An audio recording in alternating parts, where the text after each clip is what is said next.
অথচ মিস্ত্রি লাগবে না, ডেকোরেটর লাগবে না। আল্লাহ পাক কুন বলবেন, কুন, কুনের সাথে সাথে বিশাল এক প্যান্ডেল তৈয়ার হয়ে যাবে, বিশাল এক স্টেজ তৈয়ার হয়ে যাবে। হাবিবে খুদা জনাবে মুহাম্মদুর রাসূলুল্লাহ সাল্লাল্লাহু আলাইহি ওয়াসাল্লাম বলেন, এত বড় স্টেজ, যেই স্টেজের মধ্যে ১.৫ লক্ষ নবী রাসূল বিশেষ অতিথি হিসাবে উপবিষ্ট থাকবে। লিচু বাগান বাজার পুরাটারে স্টেজ বানাইলে ১ লক্ষ মানুষ ধরব নি আমার মনে হয়। হ্যাঁ, শুধু স্টেজে ১.৫ লক্ষ মানুষ থাকবে। কারা? উনারা জুমরাতুল আম্বিয়া ওয়াল মুরসালিন, সমস্ত নবী রাসূলগণ বিশেষ গেস্ট হিসাবে স্টেজে উপবিষ্ট থাকবে। স্টেজের মধ্যে এরকম 2টা কুরসি থাকবে, একটা সভাপতির জন্য আর একটা প্রধান অতিথির জন্য। সভাপতি হবেন লা ইলাহা ইল্লাল্লাহ, আর প্রধান অতিথি হবেন মুহাম্মাদুর রাসূলুল্লাহ। স্টেজের সামনে প্যান্ডেলের মধ্যে আদম আলাইহিস সালাম থেকে কিয়ামত পর্যন্ত যত মানুষ জান্নাতি হবে সমস্ত মানুষ সেই স্টেজের সামনে উপস্থিত থাকবে। 2 ক্লাস হবে, 2টা শ্রেণী। প্রথম শ্রেণীর জান্নাতীদের প্রত্যেকের জন্য একটা একটা স্বর্ণের সোপা দেওয়া হবে। দ্বিতীয় শ্রেণীর জান্নাতীদের জন্য প্রথম শ্রেণীর পিছনে মেশক আম্বরের পাহাড় বানাইয়া দেওয়া হবে। এই পাহাড়ের মধ্যে 2তলায় 3তলায় উঠার সেইর মতো ধাপ বানাইয়া দিবে। একেবারে সর্বপিছনের ধাপের মানুষ সমানভাবে যেন স্টেজ দেখতে পায়। লম্বা ঘটনা, এই ঘটনা আমি আপনাদেরকে বলা আমার উদ্দেশ্য না, আমি শুধু একটা কথা বোঝানোর জন্য বলছি। রাসূল আকরাম সাল্লাল্লাহু আলাইহি ওয়াসাল্লাম যখন জান্নাতের মাহফিলের বিবরণ দিচ্ছিলেন, সাহাবী একজন দাঁড়াইয়া কয়, ইয়া রাসূলুল্লাহ, এত বড় বিশাল মাহফিল, যেই মাহফিলের মধ্যে আদম আলাইহিস সালাম থেকে কিয়ামত পর্যন্ত যত মানুষ জান্নাতি হবে, শত সহস্র কোটি মানুষ সেখানে উপস্থিত থাকবে, সমস্ত নবী রাসূলগণ উপস্থিত থাকবেন। এত বড় বিশাল মাহফিলের মধ্যে আলোর ব্যবস্থা কি হবে, লাইটের ব্যবস্থা কি হবে, বাতি কোথার থেকে আসবে? রাসূল আকরাম সাল্লাল্লাহু আলাইহি ওয়াসাল্লাম বলেন, আমার সাহাবী, জান্নাতের এই মাহফিলের মধ্যে আলাদা কোনো লাইটের ব্যবস্থা থাকবে না। এই মাহফিলটা পরিপূর্ণভাবে আলোকিত হইয়া থাকবে আমি মুহাম্মদুর রাসূলুল্লাহ সাল্লাল্লাহু আলাইহি ওয়াসাল্লামের চেহারার আলোর দ্বারা।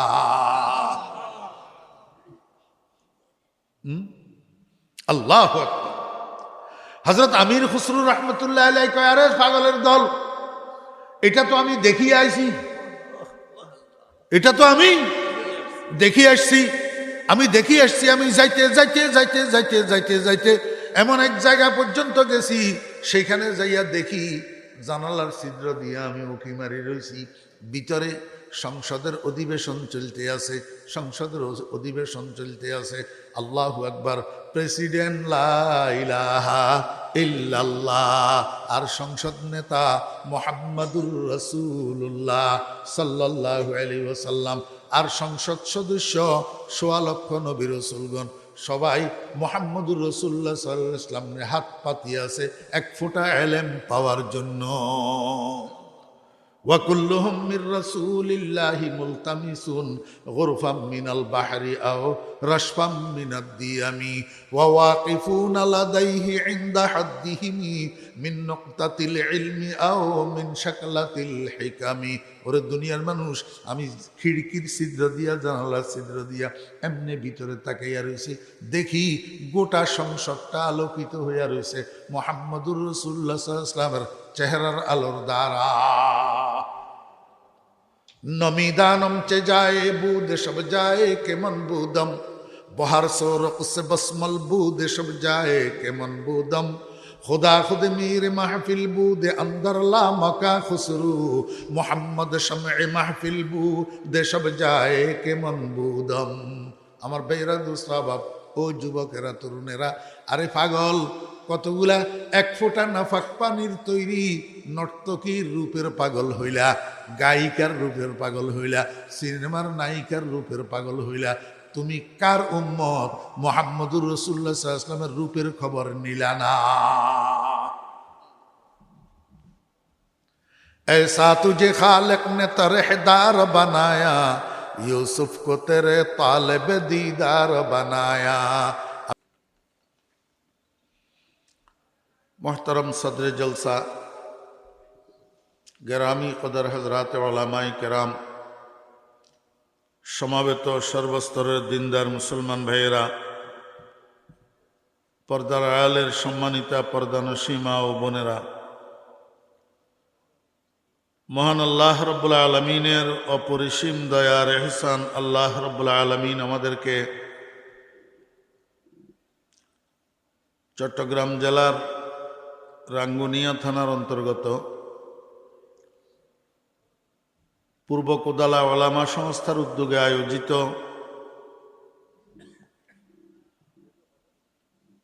আজকের 16তম এই মহতী ইসলামী সম্মেলনে আমাদেরকে অংশগ্রহণ করার জন্য তৌফিক দিয়েছেন। এই জন্য আমরা সবাই মহান রব্বুল আলমিনের শুকর আদায় করি, আলহামদুলিল্লাহ।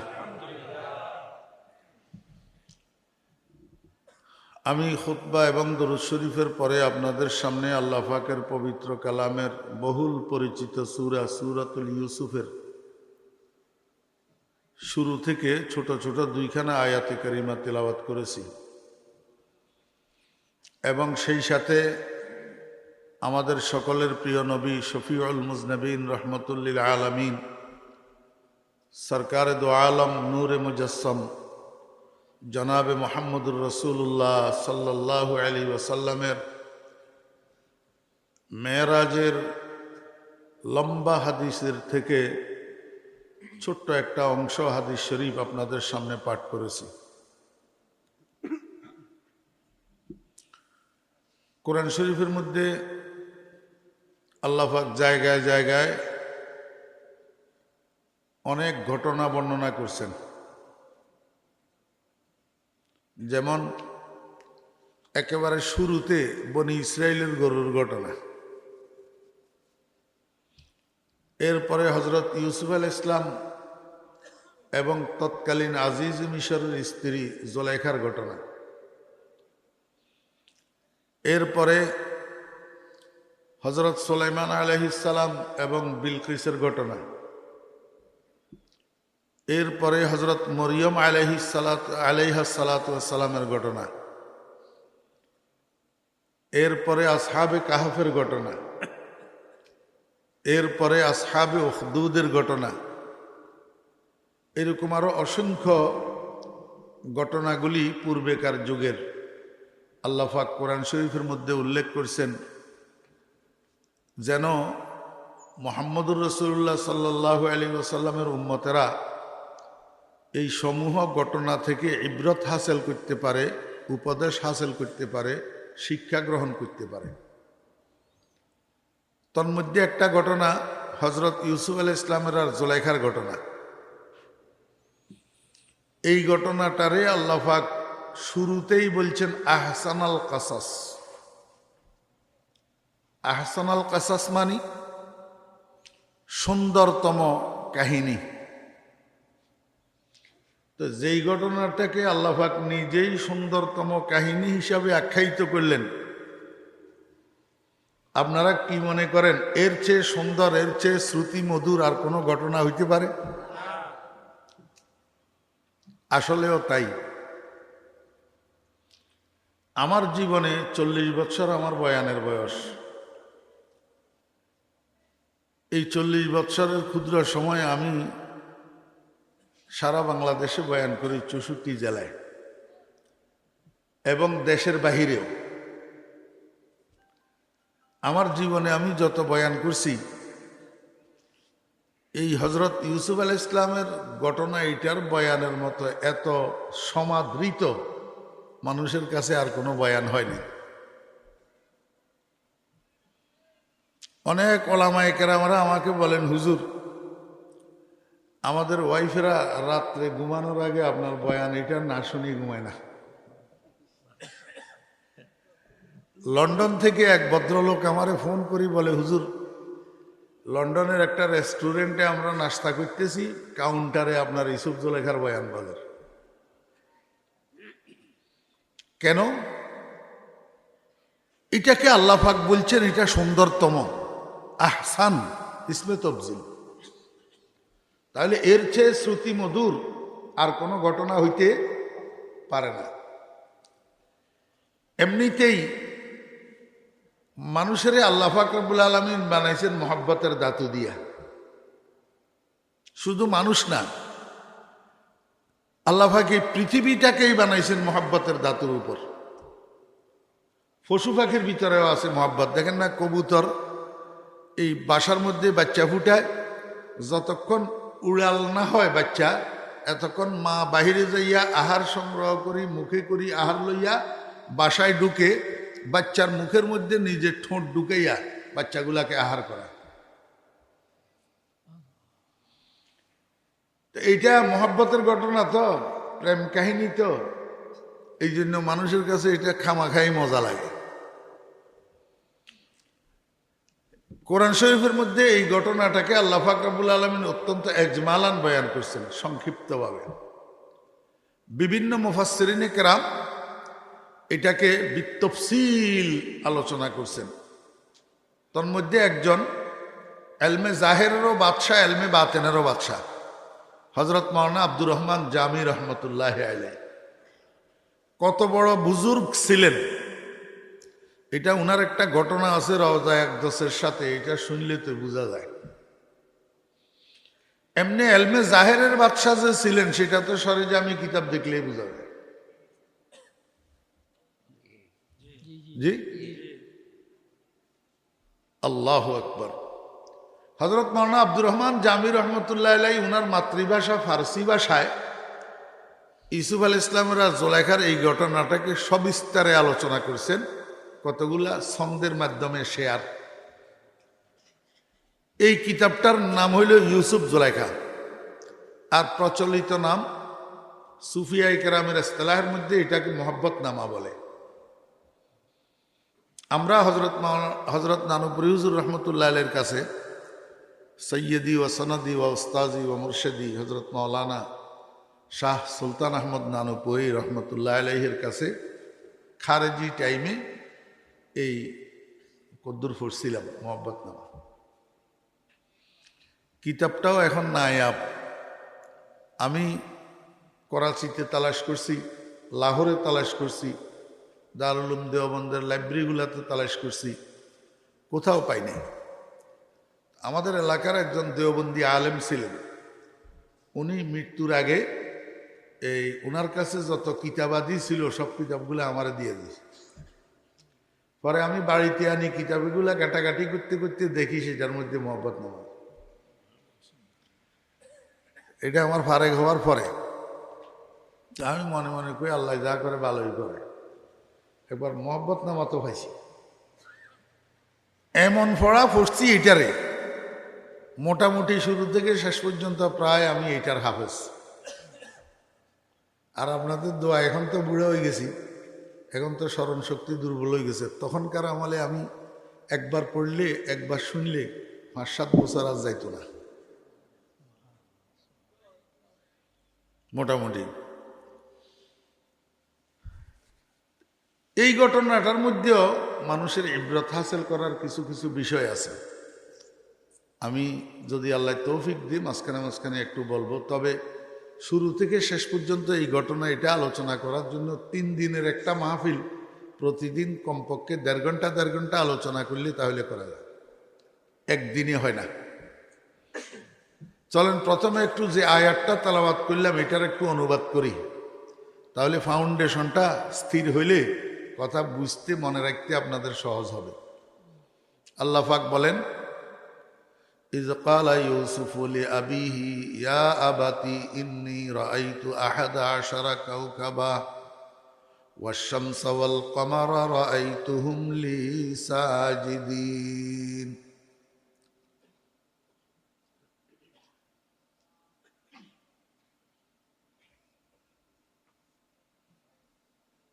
সওয়াব হইব না?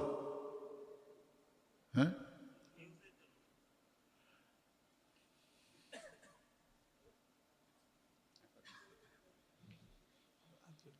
ইয ক্বালা ইউসুফু, যখন বললেন ইউসুফ, ইউসুফ যে বললেন তখন ইউসুফের বয়স কত? 7 বছর। কয় বছর? যখন 7 বছরের ইউসুফ বললেন লি আবিহি, ওনার আব্বাকে, আব্বার নাম হযরত ইয়াকুব আলাইহিস সালাম। ইয়াকুব আলাইহিস সালামের আব্বার নাম ইসহাক আলাইহিস সালাম। ইসহাক আলাইহিস সালামের আব্বার নাম হযরত ইব্রাহিম আলাইহিস সালাম। তাহলে ইব্রাহিম আলাইহিস সালামের ছেলের ঘরের নাতি হযরত ইয়াকুব আলাইহিস সালাম, নাতির ঘরের পোতা হযরত ইউসুফ আলাইহিস সালাম, বয়স 7 বছর। তা আব্বা ইয়াকুব আলাইহিস সালামকে বললেন, ইয়া আবাতি, হে আমার শ্রদ্ধেয় বাবাজান, ইন্নী রাআইতু, আমি স্বপ্নের মধ্যে দেখেছি, আহাদা আশারা কাওকাবা, 11টা তারকা, ওয়াশামসা ওয়াল কমর, সেই সাথে সূর্য এবং চন্দ্র, রাআইতুহুম লি সাজিদিন, আমি স্বপ্নে দেখেছি এরা 13 জন আমাকে সিজদা করতেছে। এরা 13 জন আমাকে সিজদা করতেছে। এখন এই সিজদা করতেছে যে স্বপ্ন দেখলো, এই সিজদার অর্থ কি? এটা আমাদেরকে একটু বোঝার দরকার, কারণ আমি যখন কাহিনী বলবো তখন এই আলোচনাটা আসবে না। সাজাদা ইয়াসজুদু সাজদাতান, এটা দুইটা অর্থ আছে, একটা হলো আবিধানিক অর্থ আর একটা হলো পারিভাষিক অর্থ। আমার মুরব্বিয়ানে কেরাম, আমার পীর সাহেব হুজুর রহমতুল্লাহ আলাইহি, হযরত মাওলানা শাহ জমিরুদ্দিন নানুপুরি রহমতুল্লাহ আলাইহি আমাদেরকে সময় সময় কিছু নসিহত করতেন। এই নসিহতগুলোর মধ্যে একটা নসিহত হলো, বাবারা, কারো মনে কষ্ট যায় এমন গুতেন্না ডিয়েন্না ওয়াজ করিও না, এইটার দ্বারাই মানুষ হেদায়েত হয় না, আরো বিগাড়ে। মহব্বতের সাথে, মহব্বতের ভাষায় মানুষের সহি কথা বুঝাই দেওয়ার চেষ্টা করিবা, তখন মানুষ হেদায়েত পাবে। তো আমার জীবনে আমি আমার মুর্শেদের এই কথাটারে অমান্য করি নাই, আমি গুতেন্না ডিয়েন্না ওয়াজ করি না। আজকেও আপনাদেরকে একটা অনুরোধ করতেছি, আপনারা আমার কথাগুলা মনোযোগ সহকারে শুনবেন। যদি ভুল হয় আমাকে ধরাই না দিবেন কেন, আর যদি শুদ্ধ হয় না মানবেন কেন? তবে হ্যাঁ, যে না বুঝে মনে মনে তারে বুঝাইতে পারে কনে, যে বুঝার চেষ্টা করে না তারে দুনিয়া শুদ্ধ মানুষ একসাথে হইয়া বুঝাইতে পারে না। যে মানুষটা সত্যি সত্যি ঘুমায় তারে জাগানো যায়, যে ঘুমের ভাব ধরে তারে 7 লাথি দিয়েও জাগানো যায় না। এই জন্য আমরা বুঝার চেষ্টা করব ইনশাআল্লাহ। একটা কথা আমি আপনাদের চরণ তলে নিবেদন স্বরূপ রাখি, সেটা হলো আমরা সবাই জান্নাতের পথিক, আমরা সবাই জান্নাতের পথিক, আমরা কেউ জাহান্নামে যাইতে চাই না। আমরা সবাই ঈমানদার, আমরা সবাই মুহাম্মদুর রাসূলুল্লাহ সাল্লাল্লাহু আলাইহি ওয়াসাল্লামের উম্মত, ঠিক আছে না? এখনো পর্যন্ত আমাদের মধ্যে যেই দ্বন্দ্ব, এটা হইল শাখা প্রশাখা লইয়া, মূলে আমাদের মধ্যে কোনো দ্বন্দ্ব নেই। আমরা এখনো দৈনিক 17 ওয়াক্ত নামাজ সবাই পড়ি, 17 রাকাত, দৈনিক 17 রাকাত ফরজ নামাজ আমরা সবাই পড়ি। কেউ 18 রাকাত পড়ি না, কেউ 16 রাকাত পড়ি না। আমাদের কালিমা এক, আমাদের কোরআন এক, আমাদের নামাজ এক, আমাদের রোজা এক, আমাদের আল্লাহ এক, আমাদের রসুল এক, আমাদের মাযহাব এক। এখনো পর্যন্ত আমরা নামাজের মধ্যে দরুদ শরীফ সবাই একটা পড়ি। আমাদের মধ্যে দ্বন্দ্ব হইল নামাজের বাহিরের দরুদ শরীফ লইয়া না। আমার কোনো বন্ধুরা বলে আমরা দরুদ শরীফ পড়ি না, আসলে তো আমরা দরুদ শরীফ পড়ি। 1 নম্বর গুলা পড়ি, 2 নম্বর গুলা পড়ি না। আপনারা আমারও জিজ্ঞেস করবেন, হুজুর 1 নম্বর 2 নম্বর কি? আপনারা একটা পণ্য কিনতে যান, made in Japan 1 number, made in China 2 number, ঠিক আছে না? জি, made in Japan 1 number, made in China 2 number. দরুদ শরীফের ভিতরে মেড ইন মদিনা আর made in out of Medina আছে। Made in Medina 1 number, made in out of Medina 2 number. তো আপনারা বলবেন হুজুর মেড ইন মদিনা কি, made in out of Medina কি? মেড ইন মদিনা মদিনার তৈয়ারি, made in out of Medina মদিনার বাহিরের তৈয়ারি, ঠিক আছে না? তা আমরা মেড ইন মদিনা পড়ি, made in out of Medina পড়ি না। আপনারাও পড়েন না, আপনারা নামাজের মধ্যে পড়েন না, কিন্তু নামাজের বাহিরে পড়েন। যেমন মুস্তফা জানে রহমত পে লাখোं সালাম, শমএ বজমে হেদায়ত পে লাখোं সালাম। এটা আপনারা আনুষ্ঠানিকভাবে টানি টানি পড়েন। আমিও পারি, আমি পারি না টানতে, আমি জানি না। আর আমি টানলে সুন্দর হবে না ইনশাল্লাহ, জি। কিন্তু সমস্যা হইল কি, মুস্তফা জানে রহমত পে লাখোं সালাম এটা ভাষা উর্দু, আরবি না। ভাষা কি? উর্দু। তা আপনারা বলেন তো উর্দু ভাষা মদিনার ভাষা না করাচির ভাষা? তো তাহলে এটা মেড ইন মদিনা না মেড ইন করাচি? আল্লাহুম্মা সাল্লি আলা মুহাম্মাদিন ওয়া আলা আলি মুহাম্মাদ কামা সাল্লাইতা আলা ইব্রাহিম ওয়া আলা আলি ইব্রাহিম ইন্নাকা হামিদুম মাজিদ, এটা আরবি না উর্দু? মেড ইন মদিনা না made in out of Medina? এই কারণে মুস্তফা জানে রহমত পে লাখোं সালাম বাংলাদেশ, পাকিস্তান, ভারতের বাহিরে নেই। কিন্তু আল্লাহুম্মা সাল্লি আলা পৃথিবীর 5টা মহাদেশের নামাজিরা নামাজের মধ্যে এইটা পড়ে। আমরাও সবাই পড়ি, আপনারাও পড়েন। তাহলে আমাদের আসল দরুদ শরীফের মধ্যেও কোনো ভেদাভেদ নাই, আমরা এক। আমরা কি?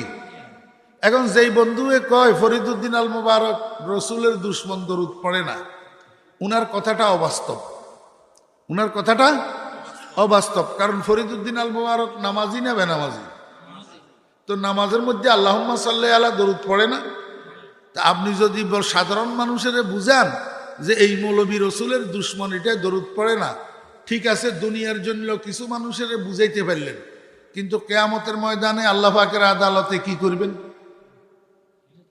জবাব দিতে হবে না? আল্লাহর মেহেরবানিতে আপনি যে কন ফরিদুদ্দিন আল মুবারক রসুলের দুশ্মন, দরুদ পড়ে না, কিয়ামতের ময়দানে যদি আমলনামা খুললে আপনার আমলনামার থেকে ফরিদুদ্দিনের আমলনামার ভিতরে দরুদ বেশি পাওয়া যায়, তখন কি করবেন? এই জন্য দোস্ত, মুখের থেকে কথা বাহির করতে সাবধান, ঠিক আছে নি? সাজাদা ইয়াসজুদু সাজদাতান, এটার 2টা অর্থ আছে, একটা আবিধানিক অর্থ আর একটা পারিভাষিক অর্থ। আবিধানিক অর্থে সাজাদা ইয়াসজুদু সাজদাতান অর্থাৎ সর ঝুকানা, क्या करना? কুর্নিশ করা। একজনের সামনে মাথারে ঝুঁকাইয়া, মাথারে অবনত করিয়া উনাকে কুর্নিশ করা, শ্রদ্ধা প্রদর্শন করা, নিজেকে ছোট প্রদর্শন করা, আরেকজনকে বড় প্রদর্শন করা, এটারে আবিধানিকভাবে সেজদা বলে। আরেকটা হলো পারিভাষিক অর্থে সেজদা। শরীয়তের পরিভাষায়, ইসলামের পরিভাষায়, ফিকহের পরিভাষায় সেজদা বলা হয় ওয়াজউল জাবহাতে আলাল আরদ লিহুসুলি রাযাইল্লাহ ইবাদাতান লাহু। আমি আবার বলি, ওয়াজউল জাবহাতে আলাল আরদ লিহুসুলি রাযাইল্লাহ ইবাদাতান লাহু। আল্লাহর ইবাদত স্বরূপ, আল্লাহর সন্তুষ্টি অর্জনের উদ্দেশ্যে কপালকে জমিনের উপরে রাখা, এটার নাম সেজদা। এটার নাম কি? সেজদা। পারিভাষিক অর্থে সেজদার যেই অর্থ, এটা শুধু একমাত্র আল্লাহর জন্য নির্দিষ্ট, অন্য কারোর জন্য হবে না, কারণ এইটা ইবাদত। এটা কি? ইবাদত। যারা মুওয়াহ্হিদ, একত্ববাদী, তারা ইবাদত শুধু আল্লাহর করে, আর কারো করে না। যারা শরিক করে, অংশীদার বানায়, শিরিক করে, তারা অন্য কিছুর ইবাদত করে, যেমন কেউ চন্দ্র পূজা করে, কেউ সূর্য পূজা করে, কেউ তুলসী গাছ পূজা করে, কেউ দেবদেবী পূজা করে, কেউ গরু পূজা করে, কেউ গরুর গোবর পূজা করে। কিন্তু মুসলমান আল্লাহ ছাড়া আর কারো পূজা করে না, আল্লাহ ছাড়া আর কারো ইবাদত করে না। তো যেহেতু সেজদা একমাত্র আল্লাহর জন্য নির্দিষ্ট ইবাদত, সেহেতু সেজদা আল্লাহকে ছাড়া আর কাউকে করা যায় না। কথা বুঝছেন না বুঝেন না? তো তাহলে ইউসুফ আলাইহিস সালাম যে বলল আমি স্বপ্ন দেখছি 11টা তারা আর সেই সাথে সূর্য চন্দ্র আমারে সেজদা করতেছে, এই সেজদা ওয়াজউল জাবহাতে আলাল আরদ, কপালের মাটির উপরে রাখি সেজদা করা নয়। যদি কপালের মাটির উপরে রাখি সেজদা করা উদ্দেশ্য হতো, তাহলে আপনি সেখানে সেজদায় তাজিমি ফিট করতে পারতেন।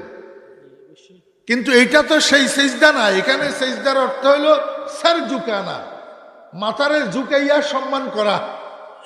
মাথারে ঝুঁকাইয়া কি করা? সম্মান করা। কথা বুঝছেন না বুঝেন নাই?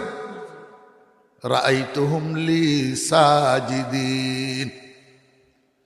এখন স্বপ্ন এটা যখন ইউসুফ আলাইহিস সালামের আব্বা ইয়াকুব আলাইহিস সালাম শুনছে, উনি বললেন কালা, ইয়াকুব আলাইহিস সালাম ইউসুফের আব্বা বললেন ইয়া বুনাইয়া, ও আমার ছোট বেটা, আমার আদরের বেটা। তসগির, তো কি তসগির?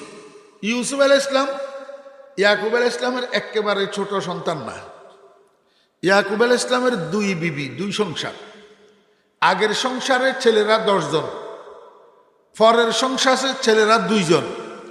বড় জনের নাম ইউসুফ, ছোট জনের নাম বিনিয়ামিন। তাহলে ইয়াকুব আলাইহিস সালামের মোট সন্তান কয়জন? 12 জন। ইউসুফ আলাইহিস সালাম কয় নম্বর? 11 নম্বর। 12 নম্বরও একটা আছে না? তো তাহলে ছোট বেটা কিভাবে বললেন?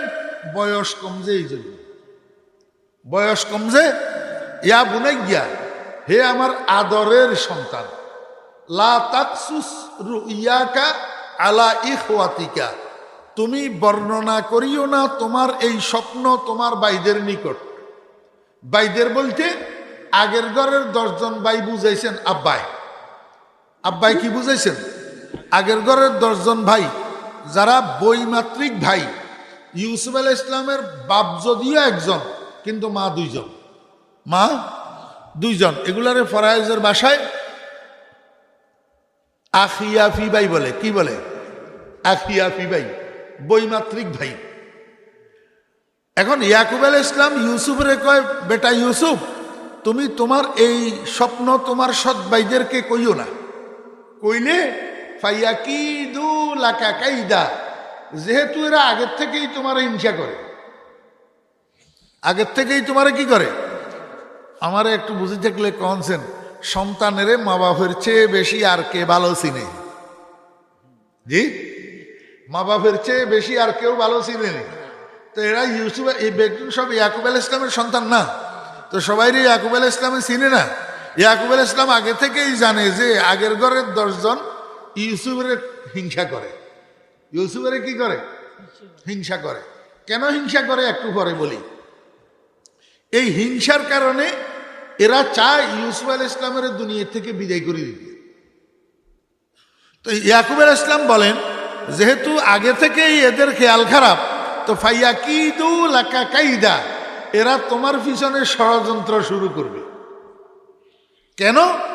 ইন্না শাইতানা লিল ইনসানি আদুব্বুম মুবিন, নিশ্চয় শয়তান মানুষের প্রকাশ্য শত্রু।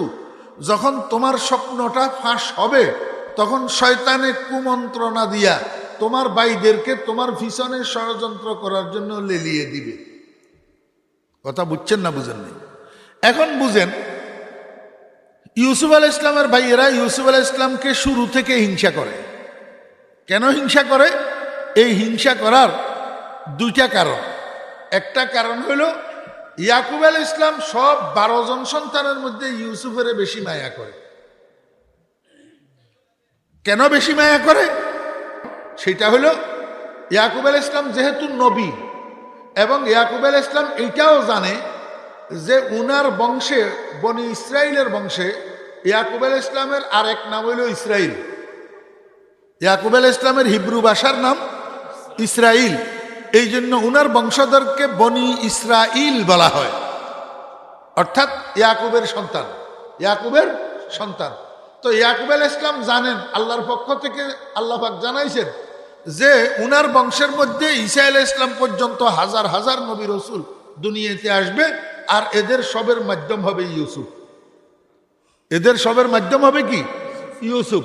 যেহেতু ইয়াকুব আলাইহিস সালামের 12 জন সন্তানের মধ্যে শুধু নবুয়তের বংশ পরম্পরা জারি থাকবে, শুধু ইউসুফের মাধ্যমে ইউসুফই একজন নবী হবে, আর কেউ নবী হবে না। এই জন্য ইয়াকুব আলাইহিস সালাম স্বভাবগতভাবে ইউসুফের বেশি মায়া করতেন, আর আব্বার এই বেশি মায়া করাটা ইউসুফ আলাইহিস সালামের জন্য কাল হইয়া দাঁড়ায়। এখন ইউসুফ আলাইহিস সালামের বাইদের কথা হইল, আব্বা খালি ইউসুফ ইউসুফ করে কা, আমাদের নাম নেয় না কা। কথা বুঝছেন? এই জন্য ইউসুফ আলাইহিস সালামের প্রতি বাইদের হিংসা। দ্বিতীয় নম্বর হিংসা হইল হরিণ, গায়ের গোস্ত সুন্দর হওয়ার কারণে জঙ্গলের সব পশুর শত্রু। ইউসুফ আলাইহিস সালাম বাইদের হিংসার পাত্র হয়েছেন ইউসুফ আলাইহিস সালামের রূপের কারণে। কিসের কারণে? তাহলে একটা মানুষ রূপের কারণে অন্যদের হিংসার পাত্র হয়, সেই মানুষটার রূপের পরিমাণ কত? আমার বেয়েরা দোস্ত আহবাব, আল্লাহর হাবিব জনাব রাসূলুল্লাহ সাল্লাল্লাহু আলাইহি ওয়াসাল্লাম যখন মেরাজে গেছেন, 7 আসমানে 7 জন নবীর সাথে সাক্ষাৎ করছেন। 7 আসমানে 7 জন। প্রথম আসমানে আদম আলাইহিস সালামের সাথে দেখা, দ্বিতীয় আসমানে ঈসা আলাইহিস সালামের সাথে দেখা, তৃতীয় আসমানে ইউসুফ আলাইহিস সালামের সাথে দেখা, চতুর্থ আসমানে ইদ্রিস আলাইহিস সালামের সাথে দেখা, পঞ্চম আসমানে হারুন আলাইহিস সালামের সাথে দেখা, ষষ্ঠ আসমানে মূসা আলাইহিস সালামের সাথে দেখা, সপ্তম আসমানে ইব্রাহিম আলাইহিস সালামের সাথে দেখা। তালেবে ইলম ভাইরা, আপনারা এই জিনিসটা মুখস্থ রাখতে আপনাদের সহজ হবে যদি একটা শব্দ মুখস্থ রাখতে পারেন। শব্দটা হলো আয়াহুম ইব্রাহিম। আয়াহুম ইব্রাহিম, এই শব্দটার মধ্যে ইব্রাহিমের আগে 6টা বর্ণ আছে। এই 6টা হরফ 6টা নবীর নাম, 6টা নবীর নাম। আয়ার প্রথম বর্ণ আলিফ, আলিফে আদম। দ্বিতীয় বর্ণ আইন, আইনে ঈসা। তৃতীয় বর্ণ ইয়া, ইয়াতে ইউসুফ। চতুর্থ বর্ণ আবার আলিফ, আলিফে ইদ্রিস। পঞ্চম বর্ণ হা, হাতে হারুন। ষষ্ঠ বর্ণ মিম, মিমে মূসা। এটা সামাওয়াতের তরতিবের সাথে বা তরতিব করা হয়েছে। আয়াহুম ইব্রাহিম। তাহলে ইউসুফ আলাইহিস সালামের সাথে কোন আসমানে দেখা হইল? ওইসব আপনাকে মনোযোগ নেই, তাহলে মুনাজাত করে দিয়ে কোন আসমানে? তৃতীয় আসমানে। আল্লাহর হাবিব জনাব রাসূলুল্লাহ সাল্লাল্লাহু আলাইহি ওয়াসাল্লাম মেরাজের ভ্রমণের থেকে ঘুরিয়ে আসি খানায়ে কাবার পাশে সাহাবীদেরকে লইয়া যখন বসছেন, সাহাবীদের কাছে রাসূল আকরাম সাল্লাল্লাহু আলাইহি ওয়াসাল্লাম মেরাজের ঘটনা বর্ণনা করতেছেন। আমার বেয়েরা দোস্ত আহবাব, সাহাবীদের মধ্যেই টলমটল অবস্থা, কেউ বিশ্বাস করে, কেউ করে না। খুদ হযরত আয়েশা সিদ্দিকা রাদিয়াল্লাহু আনহা বিশ্বাস করে না। কয় রাসূল আকরাম সাল্লাল্লাহু আলাইহি ওয়াসাল্লাম যে মেরাজের কথা বলতেছেন, এটা রুহানি ভাবে হইছে, জিসমানি না। কিন্তু আল্লাহর বান্দা সিদ্দিক তো সিদ্দিকই, সিদ্দিক তো সিদ্দিকই। এই জন্যই তো ওনার লকব হইছে সিদ্দিক। সিদ্দিকে কয় নবীজির মুখ থেকে বাইর হইছে তো রসুলের মেরাজ সশরীরে হইছে। সিদ্দিকে। আমার বেয়েরা দোস্ত আহবাব, আল্লাহর হাবিব জনাব রাসূলুল্লাহ সাল্লাল্লাহু আলাইহি ওয়াসাল্লাম বলেন, সুম্মা রুফিতু ইলা সালিসা, এরপরে আমাকে জিবরাইল আলাইহিস সালাম উঠাইলেন তৃতীয় আসমানে। ফাইজান আনা বে ইউসুফা, হঠাৎ করেই আমি দেখলাম একটা চেয়ারের উপরে হেলান দিয়া বসে রয়েছে হযরত ইউসুফ আলাইহিস সালাম। আমি কিন্তু চিনতে পারলাম না। জিবরাইলের জিজ্ঞেস করলাম, ভাই জিবরাইল উনি কে? কয় যে উনি ইউসুফ ইবনে ইয়াকুব। উনি ইউসুফ ইবনে ইয়াকুব। আল্লাহর হাবিব জনাব রাসূলুল্লাহ সাল্লাল্লাহু আলাইহি ওয়াসাল্লাম বলেন, আমি দেখতে পেলাম ফাইন্নাহু কাদ উতিয়া শাতরাল হুসন। আল্লাহ পাক রব্বুল আলামিন সমগ্র সৃষ্টি জগৎকে বানানোর আগে যেই সৌন্দর্য আর রূপ তৈরি করছেন, এই রূপের দুই ভাগ করছেন। এক ভাগ দিয়া আসমান জমিন চন্দ্র সূর্য গ্রহ নক্ষত্র পাহাড় পর্বত সব কিছু এক ভাগ দিয়া বানাইছেন। আর এক ভাগ রূপ আর সৌন্দর্য একা হজরত ইউসুফ আলাইহিস ইসলামকে দিয়া বানাইছেন। মানে আল্লাহ পাকের সৃষ্ট সৌন্দর্যের অর্ধেক একা দিয়া হজরত ইউসুফ আলাইহিস ইসলামের বানাইছেন। তাহলে আবার হিসাবে গোলমালবাজি গেল না? তাহলে ইউসুফ আলাইহিস ইসলামের একা অর্ধেক, বাকিদের সবের অর্ধেক। তাহলে রাসূলুল্লাহ সাল্লাল্লাহু আলাইহি ওয়াসাল্লাম হাবিবুল্লাহ, আল্লাহর বন্ধু, উনার রূপ আর সৌন্দর্য ইউসুফ আলাইহিস ইসলাম থেকে হিসাবে কম বোঝা যায় না? হিসাবে আমার বেরা দুস্তাবাব, ইহুদি মহিলা একটা একদিন কোনো কাজে আম্মাজান আয়েশা সিদ্দিকা রাদিয়াল্লাহু আনহার কাছে এসেছেন। কথাবার্তার এক পর্যায়ে ইহুদি মহিলা হঠাৎ করে আয়েশাকে প্রশ্ন করে বসছে, আয়েশা বলো দেখি, তোমার স্বামীর রূপ আর সৌন্দর্য বেশি না আমাদের নবী ইউসুফের রূপ আর সৌন্দর্য বেশি? আমাদের নবী কয়কা? ওই যে বনি ইসরাইল। আমাদের নবী কয় কেন? ওই যে বনি ইসরাইল ইহুদি তো তাওরাতওয়ালা। কয় যে আয়েশা বলো দেখি কার সৌন্দর্য বেশি? আম্মাজান আয়েশা সিদ্দিকা রাদিয়াল্লাহু আনহা ফাকিহাতুন নফস। আম্মাজান, আল্লাহু আকবার। আম্মাজান আয়েশা সিদ্দিকা রাদিয়াল্লাহু আনহা কয়, ইহুদি, ও ইহুদি মহিলা, তুই আমার এই প্রশ্ন কেন করছ আমি জানি। কয় কেন? তোদের ধর্মগ্রন্থ তাওরাতের মধ্যে তোরা একটা জিনিস পাইছ, আল্লাহ পাক সৃষ্ট সৌন্দর্যের অর্ধেক দিয়া ইউসুফ আলাইহিস ইসলামকে তৈরি করছেন, আর অর্ধেক দিয়া সমগ্র সৃষ্টি জগৎকে বানাইছেন। তাহলে তুই মনে করছ বুঝি বাকি অর্ধেকের ভাগের ভাগ আমার স্বামীর ভাগে পড়ছে? আম্মাজান আয়েশা সিদ্দিকা রাদিয়াল্লাহু আনহা কয়, ইহুদি মহিলা শোন, আমি আমার স্বামীকে বলতে শুনছি, ইমামুল আম্বিয়া মুহাম্মদুর রাসূলুল্লাহ সাল্লাল্লাহু আলাইহি ওয়াসাল্লামকে বলতে শুনছি, আল্লাহ পাক রব্বুল আলামিন সর্বপ্রথম আমি মুহাম্মদুর রাসূলুল্লাহ সাল্লাল্লাহু আলাইহি ওয়াসাল্লামকে বানাইছেন। জি, সৈয়দুল কাউনাইন মিসবাহুদ দুজা আউয়ালুল মাখলুক ফি ইলমিল আযাল। প্রথম সৃষ্টি তো, সৃষ্টিকুলের প্রথম সৃষ্টি। আজকে তো আমার হাতে সময় নাই, আর একদিনে সব কথা বলা যায় না, না হলে আপনাদেরকে শুনাইতাম নবীজি প্রথম সৃষ্টি কেমনে। আল্লাহু আকবার। রূহানো প্রথম সৃষ্টি, জিসমানো প্রথম সৃষ্টি। কারণ নবী সাল্লাল্লাহু আলাইহি ওয়াসাল্লাম আউয়ালুল মাখলুক জাসাদান ওয়া রূহান। আমার বেরা দোস্ত আহবাব, আম্মাজান আয়েশা সিদ্দিকা রাদিয়াল্লাহু আনহা বলেন, আমি নবীজিকে বলতে শুনেছি, আল্লাহ পাক এই সৃষ্টি জগতের মধ্যে সর্বপ্রথম আমাকে বানাইছেন, আমাকে যেই রূপ আর সৌন্দর্য দিয়েছেন সেই রূপের প্রকাশটাকে দুই ভাগ করছেন। এক ভাগ দিয়া হজরত ইউসুফ আলাইহিস ইসলামকে বানাইছেন, আর এক ভাগ দিয়া সমস্ত সৃষ্টি জগৎকে তৈরি করছেন। দোনো ভাগের একসাথ করলে যেই পরিমাণ হয় সেই পরিমাণ রূপ আর সৌন্দর্য আল্লাহ পাক আমাকে একাই দান করছেন। হসনে ইউসুফ দমে ঈসা ইয়াদে বাইজাদারি आँचे खोबा हमादारंद तू तन्हादारी ऐसा तुझे खालिक ने तरहदार बनाया यूसुफ को तेरे तालिब दीदार बनाया।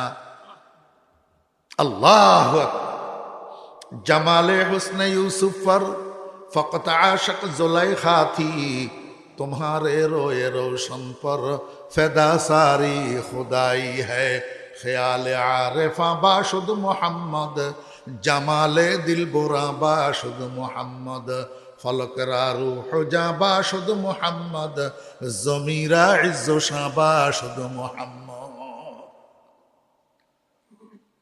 আমার বেরা দুস্তাবাব উম্মুল মুমিনিন হযরত আয়েশা সিদ্দিকা রাদিয়াল্লাহু আনহা, উম্মুল মুমিনিন হযরত উম্মে সালমা রাদিয়াল্লাহু আনহা দুইজন নবীজির বিবির থেকে হাদিস বর্ণিত।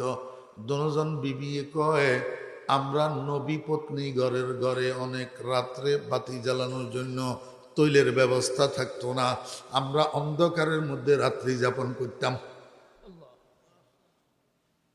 ওনারা কারারে? রসুলের স্ত্রী। রসুলকে দো জাহানের সম্রাট, দো জাহানের বাদশাহ, ওরে দো জাহানের বাদশার বিবিদের ঘরে বাতি জ্বালানোর জন্য তৈল থাকে না। আর বর্তমানে এমপি সাহেবের শালির ননদের বাগিনার ঘরের নাতির তালতো ভাই,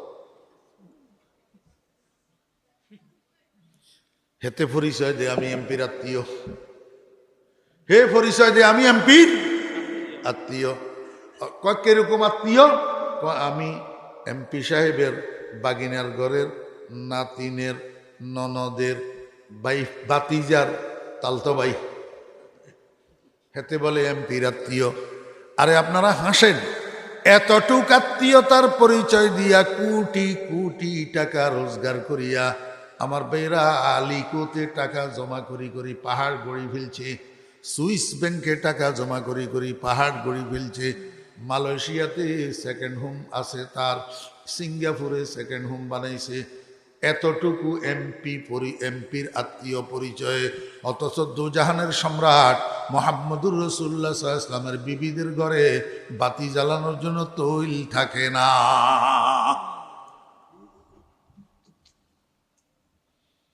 আমার ভাইয়েরা, দোস্ত আহবাব, উম্মুল মুমিনিনগণ বলেন আমরা নবীজির স্ত্রীদের ঘরে অনেক রাত্রে তৈল থাকতো না, বাতি জ্বলতো না, আমরা অন্ধকারের মধ্যে রাত্রি যাপন করতাম।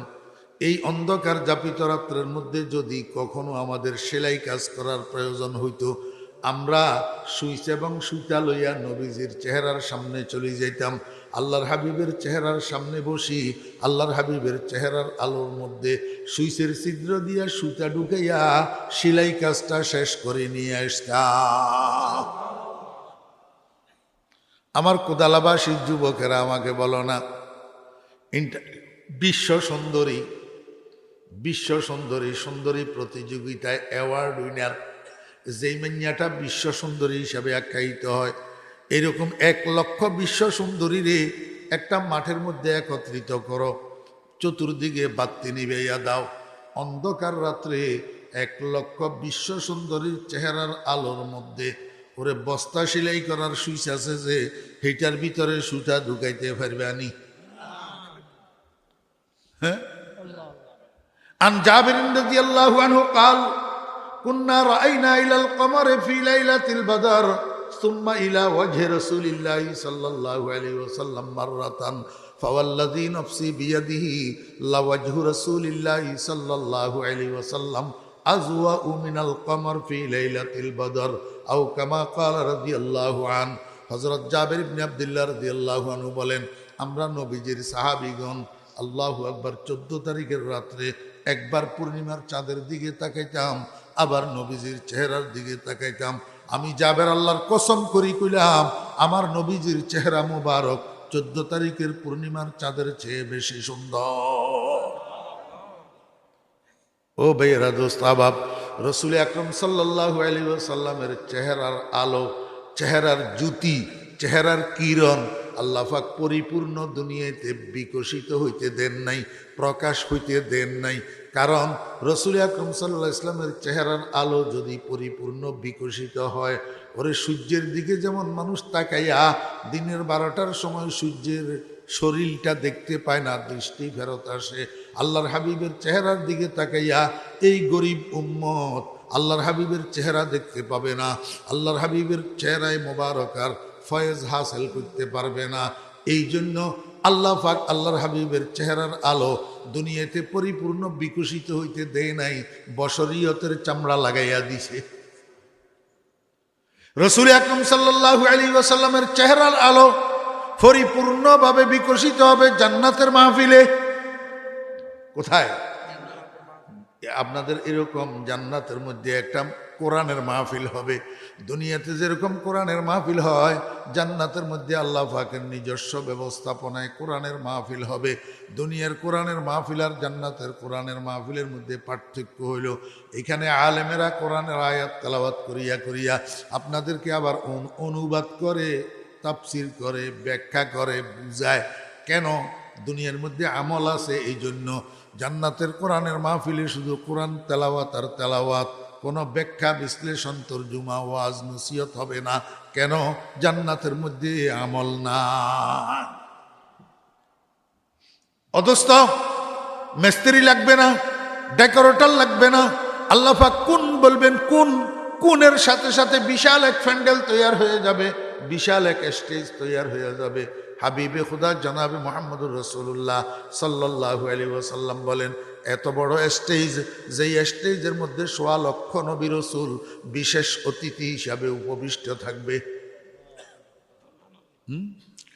লিচু বাগান বাজার পুরাটারে স্টেজ বানাইলে ১ লক্ষ মানুষ ধরব নি আমার মনে হয়। হ্যাঁ, শুধু স্টেজে ১.৫ লক্ষ মানুষ থাকবে। কারা? উনারা জুমরাতুল আম্বিয়া ওয়াল মুরসালিন, সমস্ত নবী রাসূলগণ বিশেষ গেস্ট হিসাবে স্টেজে উপবিষ্ট থাকবে। স্টেজের মধ্যে এরকম 2টা কুরসি থাকবে, একটা সভাপতির জন্য আর একটা প্রধান অতিথির জন্য। সভাপতি হবেন লা ইলাহা ইল্লাল্লাহ, আর প্রধান অতিথি হবেন মুহাম্মাদুর রাসূলুল্লাহ।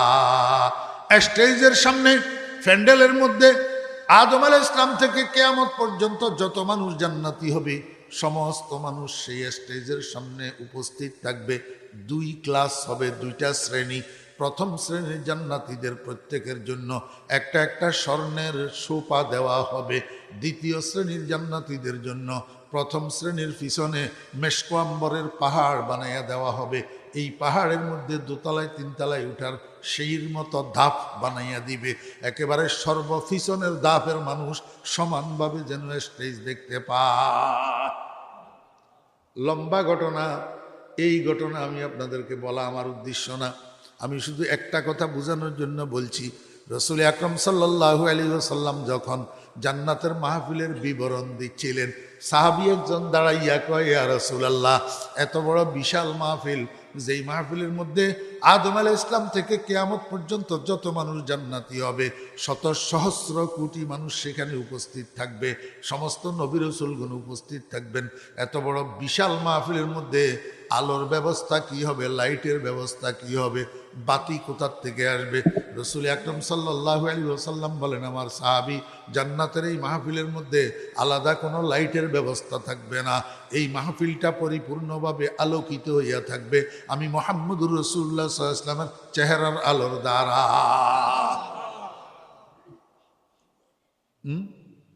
আল্লাহু আকবার।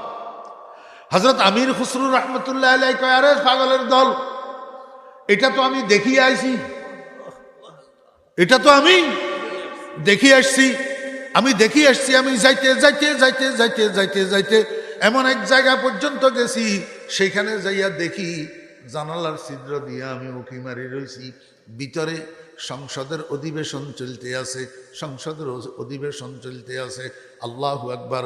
প্রেসিডেন্ট লা ইলাহা ইল্লাল্লাহ, আর সংসদ নেতা মুহাম্মাদুর রাসূলুল্লাহ সাল্লাল্লাহু আলাইহি ওয়াসাল্লাম, আর সংসদ সদস্য ১.৫ লক্ষ নবী রাসূলগণ সবাই মুহাম্মাদুর রাসূলুল্লাহ সাল্লাল্লাহু আলাইহি ওয়াসাল্লামের হাত পাতিয়া আছে এক ফোঁটা ইলম পাওয়ার জন্য। ওয়া কুল্লুহুম মির রাসূলিল্লাহি মুলতামিসুন গুরফাম মিনাল বাহরি আও রাশফাম মিনাদ দিয়ামি ওয়া ওয়াকিফুনা লাদাইহি ইনদা হাদ্দিহিম মিন নুকতাতিল ইলমি আও মিন শাকলাতিল হিকামি। ওরে দুনিয়ার মানুষ, আমি খিড়কির ছিদ্র দিয়া, জানালার ছিদ্র দিয়া এমনি ভিতরে তাকাইয়া রয়েছে, দেখি গোটা সংসদটা আলোকিত হইয়া রয়েছে মুহাম্মদুর রাসূলুল্লাহ সাল্লাল্লাহু আলাইহি ওয়াসাল্লামের চেহারার আলোর দ্বারা। নমিদানম চে যায় বুদ সব যায় কেমন বুদম, বহার সোরক সে বসমল বুদ সব যায় কেমন বুদম, खुदा खुद मीर महफिल बूद अंदर ला मका खुसरू, मोहम्मद शमए महफिल बूद शब जाए के मनबूदम। আমার ভাইয়েরা দোস্ত বাপ, ও যুবকেরা, তরুণেরা, আরে পাগল, কতগুলা এক ফোঁটা নাফাক পানির তৈরি নর্তকীর রূপের পাগল হইলা, গায়িকার রূপের পাগল হইলা, সিনেমার নায়িকার রূপের পাগল হইলা। তুমি কার উম্মত? মুহাম্মদুর রাসূলুল্লাহ সাল্লাল্লাহু আলাইহি ওয়াসাল্লামের রূপের খবর নিলা না। ऐसा तुझे खालिक ने तरहदार बनाया, यूसुफ को तेरे तालिब दीदार बनाया। আমি আপনাদেরকে ইউসুফ আলাইহিস সালামের রূপের পরিমাণ বুঝাইতেছিলাম। ইউসুফ আলাইহিস সালামের রূপের পরিমাণ কত! আল্লাহ পাকের এই সৃষ্টি জগতের মধ্যে যত সৃষ্টি আছে সবের আল্লাহ পাক বানাইছে অর্ধেক রূপ দিয়া, আর অর্ধেক রূপ একা হযরতে ইউসুফ আলাইহিস সালামের বাগে। তাহলে বুঝেন, ইউসুফ আলাইহিস সালামের চেহারা বেশি সুন্দর না পূর্ণিমার চাঁদ বেশি সুন্দর? ইউসুফ আলাইহিস সালামের চেহারা বেশি সুন্দর। আমার ভাইরা, এত সৌন্দর্য আর এত রূপ যদি একটা মানুষের শরীরে থাকে তো অন্যরা তাকে হিংসা করাই তো স্বাভাবিক। বুঝছেন না? বুঝেন নাই? আমার ভাইরা দোস্ত বাপ, ইউসুফ আলাইহিস সালামের ভাইয়েরা 10 জন একসাথে হইছে, গেছে আব্বার কাছে। আব্বার কাছে যে আব্বা যান, আমাদের ছোট ভাই ইউসুফ আমাদের খুব মায়ার পাত্র, একা একা বাড়িতে বসে থাকে, কেমন কেমন মনমরা হইয়া থাকে। আর আমরা তো মাঠে যাই খেলা করার জন্য। আপনি যদি অনুমতি দিতেন তাহলে আমরা ইউসুফকে আমাদের সাথে খেলা করার জন্য নিয়ে যাইতাম। ইউসুফ একটু ফুর্তি ফার্তি করি, একটু রিল্যাক্স হইতো। কি কয় বাইরা 10 জনে ছোট মানুষ। ইউসুফ আলাইহিস সালাম মাত্র 7 বছর বয়স, বুঝে আর কতটুকু হইছে, ফট করি কই ফেলছে, আব্বা ভাইয়ারা তো ঠিকই কইতেছে, একা একা বাড়ির থাকতে আমার একেবারেই ভালো লাগে না, আপনি অনুমতি দিলে আমি ভাইয়াদের সাথে একটু মাঠে খেলতে যাইতাম। হযরতে ইয়াকুব আলাইহিস সালাম কো, আফুত বুঝলি না, বুঝলি না, এদের মনের খেয়াল কি তুই তো জানোস না? আমি জানি, ছোট মানুষ, তুই জানোস না। আচ্ছা ঠিক আছে, যখন যাইতে চাইতেছ যা, আমি অনুমতি দিলাম। আমার ভাইরা, লম্বা ঘটনা, অনেক কথোপকথনের ভিতর দিয়া শেষ পর্যন্ত ইয়াকুব আলাইহিস সালাম অনুমতি দিয়েছে। ভাইরা ইউসুফ আলাইহিস সালামকে সাথে করে নিয়ে গেছে মাঠে খেলা করার জন্য। এখন মাঠে নিয়া কি করে, ইউসুফ আলাইহিস সালামের এক পাশে আল্লাহু আকবার অনতি দূরত্বে দাঁড় করাইয়া এইবার তারা পরামর্শ করতেছে ইউসুফকে কিভাবে খতম করা যায়, কিভাবে খতম করা যায়। একজনে কয় উক্তুলুহু, ডাইরেক্ট বলে দিছে, কয় এত পরামর্শ কিসের, সোয়াই জবাই করি দে। নাউযুবিল্লাহি মিন যালিক। আমার বেরা দোস্ত আহবাব, তার মধ্যে একজন ভাইয়া ছিল ইউসুফ আলাইহিস সালামের ভাই। উনি ইউসুফ আলাইহিস সালামের প্রতি একটু দুর্বল ছিল। হে কয় অসম্ভব, এইভাবে যদিও মায়ের পেটের না হয় কিন্তু বাপের ফিটের ভাই, এইভাবে চেহারার দিকে তাকাইয়া তাকাইয়া জবাই করে না, জবাই করা যাবে না, বরং তোমরা আমার একটা পরামর্শ মানো। কয় কি পরামর্শ? কয় এখানে কাছে একটা কূপ আছে 70 গজ গভীর। কতটুক? 140 হাত। 140 হাত গভীর একটা কূপ আছে। আল কুহুফি গায়াবাতিল জুব। ইউসুফের এই কূপের মধ্যে ফেলে দিও, কূপের মধ্যে ফেলে দিও। 2 অবস্থা থেকে খালি হবে না, হয় কূপের তলায় মরি ফুঁসি নিশ্চিহ্ন হইয়া যাবে, পানির সাথে মিশে যাবে, তাতেও আমাদের উদ্দেশ্য সফল। আর নতুবা কোনো পথিক দল যদি কূপের মধ্যে পানি উঠানোর জন্য ডোল নিক্ষেপ করে, ওই ডোল দড়ি উঠিয়ে আসলে সুন্দর দেখি তারা তাদের দেশে নিয়ে যাবে, তাহলেও তো আব্বার থেকে চোখের আড়ালে চলে গেল, এতেও আমরা সফল, এতেও আমরা। সব ভাইয়েরা প্রস্তাব এটাকে পছন্দ করলো। সিদ্ধান্ত হইল ইউসুফের কূপের মধ্যে ফেলে দেওয়া। আমার ভাইয়েরা, ওই ভাইদের মধ্যে 2-3 জন ভাই নির্দয় ছিল, নির্দয় বেরহম। এই ছোট্ট ইউসুফের মারা শুরু করছে, কিল ঘুষি, নাকে দিয়ে রক্ত জর্জর জর্জর করে পড়ে। ওই ছোট্ট মানুষ ফেল করে শুধু ভাইদের দিকে তাকায় আর আব্বা আব্বা করিয়া চিৎকার করে। ভাইয়ারা, তোমরা আমাকে খেলার জন্য আনলা, আমাকে আনন্দ দেওয়ার জন্য, আমাকে ফুর্তি দেওয়ার জন্য, এখন আমাকে মারো কেন? আমার কি অপরাধ? আমার ভাইরা টানি খেসরাই ইউসুফ আলাইহিস সালামকে নিয়ে গেছে ওই কূপের কাছে নিয়ে একজনে ফাঁজা কলা করি উপরের দিকে উঠাই আস্তে করে দিছে কূপের মধ্যে ছাড়ি। আমার ভাইরা, আরশে আজিম থেকে আহকামুল হাকিমিন রব্বুল আলামিন তাকাইয়া তাকাইয়া সব দেখতেছে। আল্লাহ পাক কয়, ও জিব্রাইল কই গেলা? জিব্রাইল কয়, লাব্বাইক ওয়া সাদাইক ইয়া রব্বি, ও রব আমি তো হাজির আছি। আল্লাহ কয়, এক সেকেন্ডও যেন দেরি না হয়, তাড়াতাড়ি জান্নাতে যাও। জান্নাতের থেকে একটা স্বর্ণের কুরসি নিয়া কেনানের কুফের মধ্যে যাও। আমার ইউসুফের তো নির্দয় ভাইয়েরা কুফের মধ্যে ছাড়ি দিয়েছে, তুমি তাড়াতাড়ি করি আমার ইউসুফের কাছে স্বর্ণের কুরসি এটা নিয়ে যাও। ওই কুফের ভিতরে যেই বাতাস ছিল, আল্লাহ পাক বাতাসের হুকুম করে দিছে, ও বাতাস আমার ইউসুফ যেন কুফের তলায় না যায়, মাঝামাঝি দড়ি রাখ, মাঝামাঝি। আমার বেহরা দোস্ত আবাব, বাতাসে আল্লাহর কথা মানে কি মানে না? আগুনে আল্লাহর কথা মানে কি মানে না? ফানি আল্লাহর কথা মানে কি মানে না? জমিনে আল্লাহর কথা মানে কি মানে না? আসমানে আল্লাহর কথা মানে কি মানে না? সব সৃষ্টির আল্লাহর কথা মানে, শুধু একমাত্র বেওফা সৃষ্টি, বেওফা সৃষ্টি। ইন্নাল ইনসানা লিরাব্বিহি লাকানুদ, একমাত্র নাফরমান হলো এই মানুষ জাতি, আল্লাহর কথা শুনে না।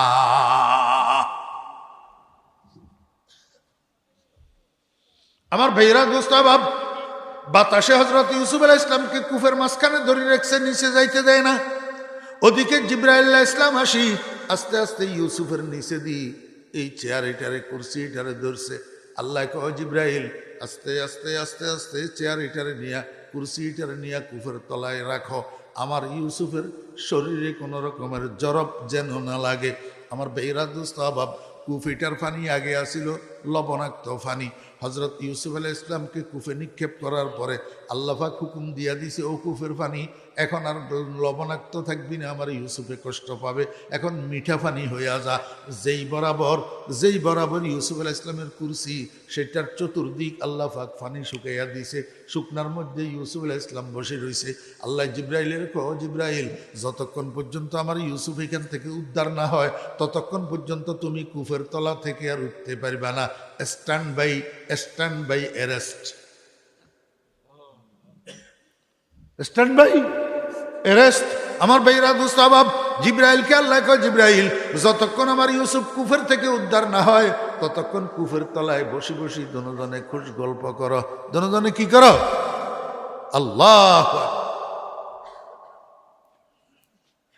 হযরত জিবরাইল আলাইহিস সালাম ইউসুফ আলাইহিস সালামের সাথে কুফের তলায় বসে বসে খুশ গল্প করতেছে। ওইদিকে কি ঘটনা হয়েছে? এখন বর্তমানে যেই জায়গাটাকে সিরিয়া বলা হয়, সিরিয়া, এই জায়গাটার প্রাচীন নাম হলো মুলকে শাম। মুলকে শাম। এই মুলকে শাম বিশ্ববিখ্যাত একটা বাণিজ্যিক মার্কেট ছিল, বিশ্ববিখ্যাত একটা বাণিজ্যিক মার্কেট। গোটা দুনিয়া থেকে বণিকেরা সেখানে যাইয়া পাইকারি মাল আনি নিজের দেশে বিক্রি করত। তো মিশর থেকে বণিকের দল, ব্যবসায়ী কতগুলো একসাথ হইয়া আমার বেয়েরা সাথে সাওয়ারি লইয়া গেছে মুলকে শাম, সিরিয়াতে। সেখান থেকে মালামাল পাইকারি খরিদ করি আবার আসতেছে মিশরে এগুলা বিক্রি করবে।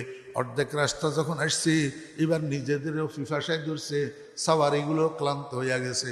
এখন তারা পরামর্শ করল, একটা কূপের সাথে একটু যাত্রা বিরতি করো, কূপের থেকে পানি উঠাইয়া নিজেরাও একটু পান করি, সাওয়ারিগুলারেও একটু পানি পান করাই। আমার ভাইয়েরা দোস্ত আহবাব, একজনে কয় এখানে একটা কূপ আছে আমার জানা মতে। অনেক দিন আগে আমি একবার এসেছিলাম, যে এই কূপের থেকে পানি উঠেছিলাম।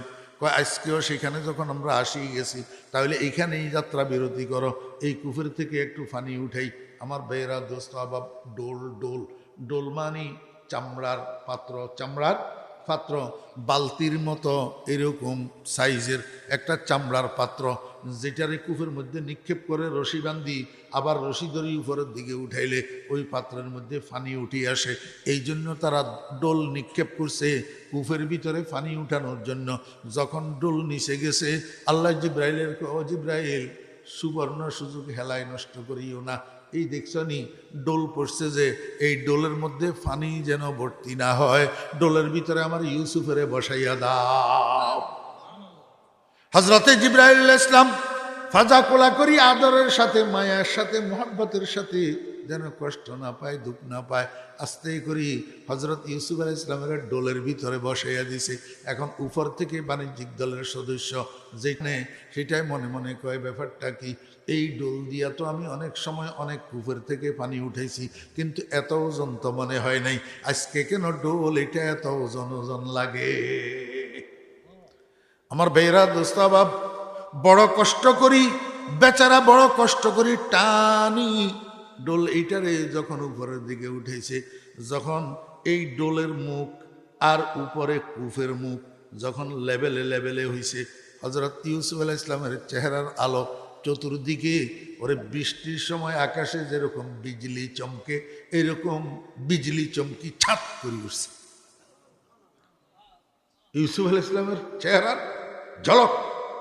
আমার ভাইয়েরা দোস্ত আহবাব, লম্বা ঘটনা আমি সংক্ষেপ করে বলতেছি। এখন মানুষ যেটা রশি টানের বাণিজ্যিক দলের সদস্য, এটা তো খাড়া জিলিক, আমরা দেশে খাড়া জিলিক কয়, অনৈক্য কি হয়, হ্যাঁ খাড়া জিলিক। এখন ইউসুফ আলাইহিস সালামের বহনকারী ডোলিটা যখন কুফের মুখে মুখে লেভেল হয়েছে, হঠাৎ করে খাড়া জিলিক মারি উঠছে। খাড়া জিলিকের লগে বেবা সেকা খাই গেছে, ওই ডোলের রশি টানতেছে বাণিজ্যিক দলের সদস্য, হঠাৎ করে বলে উঠছে, ইয়া বুশরা হাযা গোলাম,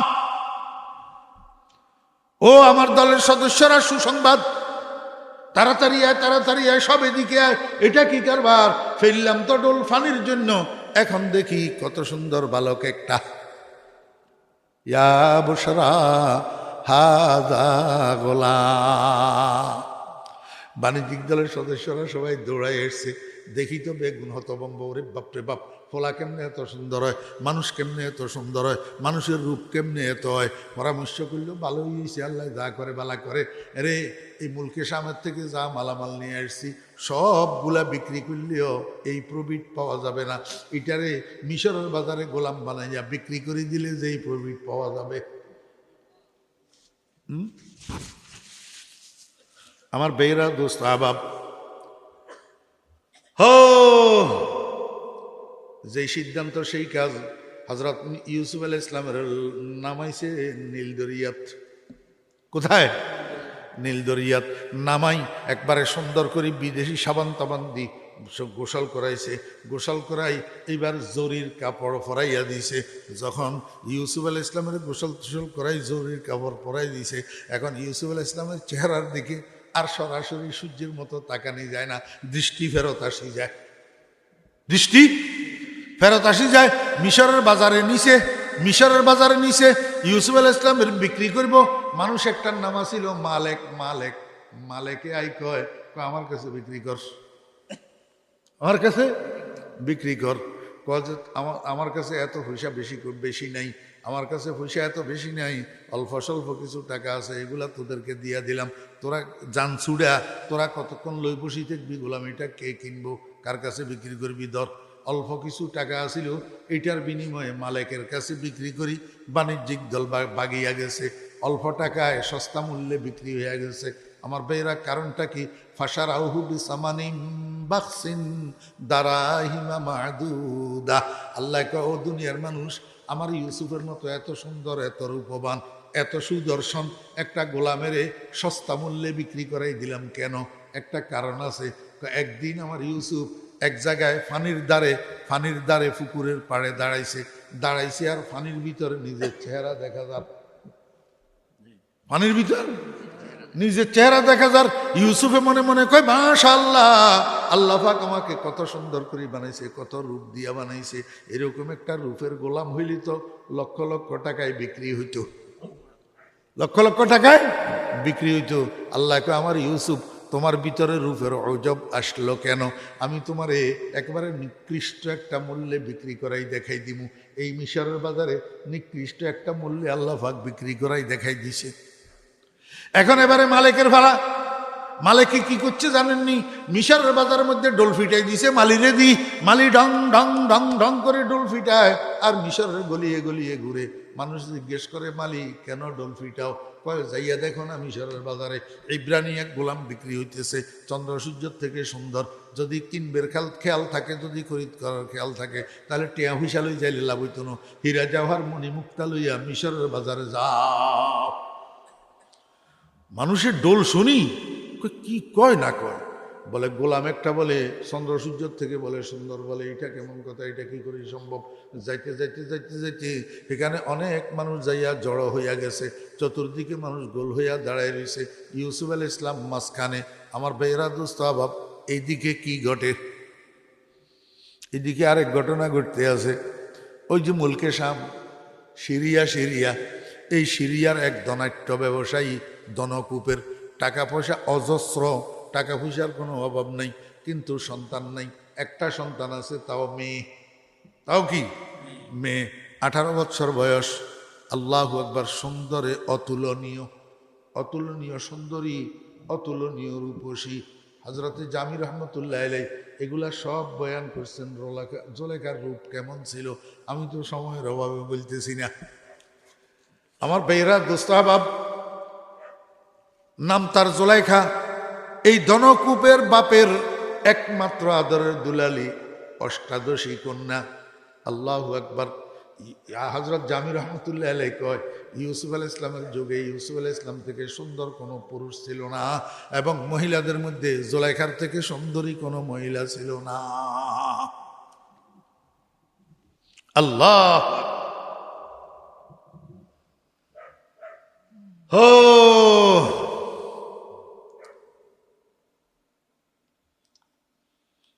বাপের বাড়িতে রাত্রে এই ধনকুবের বাপের একমাত্র আদরের দুলানি বাপের বাড়িতে ঘুমাইতেছে, রাত্রে